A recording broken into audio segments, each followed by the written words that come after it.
Today we're going to go over the basics of glucose tolerance testing. Glucose tolerance testing. Essentially, doctors sometimes need to measure and gauge how quickly glucose is used and removed from the blood to test for things like diabetes and other things like this, insulin resistance. So it's used to analyze biological and chemical reaction to glucose for health purposes. So in a basic glucose tolerance test, you begin with a 10 to 12 hour period of fasting. Here, prior to this time of fasting, glucose and carbohydrates and things like this, there should be a normal level of consumption that shouldn't be restricted in any shape or form. Normal consumption, then 10 to 12 hours of fasting, water is permitted, but no other form of sugars or carbohydrates or food, so that the doctor can then get a baseline. So the doctor, whoever's testing, will draw blood at the end of that 10 to 12 hours of fasting to get the baseline reading of blood glucose levels.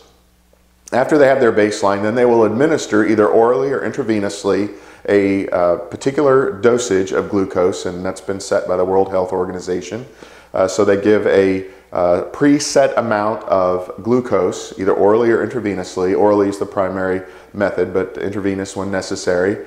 And then at specific intervals after that administration, 1, 2, and 3 hours, they measure the glucose in the blood and compare it next to standardized charts to see whether or not they fall in the normal range.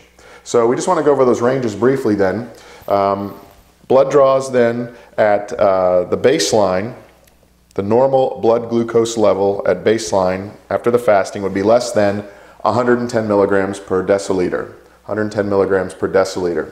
1 to 2 hours after the administration of the glucose, it should be less than 200 milligrams per deciliter, and then 3 hours, it should be below 140 milligrams per deciliter. So fasting 110, less than 110, 1 to 2 hours after administration, less than 200, and 3 hours later, below 140 milligrams per deciliter. Those are the normal ranges for the body to be able to process the glucose and how much there would be then density within the blood. So essentially it's a biological and chemical reactions to glucose in the blood that they're analyzing for, usually testing for diabetes and things like this. There's a fasting period, baseline blood draw, the administration of the glucose orally or intravenously, and then thereafter at 1, 2, and 3 hours, that's generally when it's done, a blood draw is taken and the glucose level is measured. And here are the norms again for where it should fall if the person is in the normal range.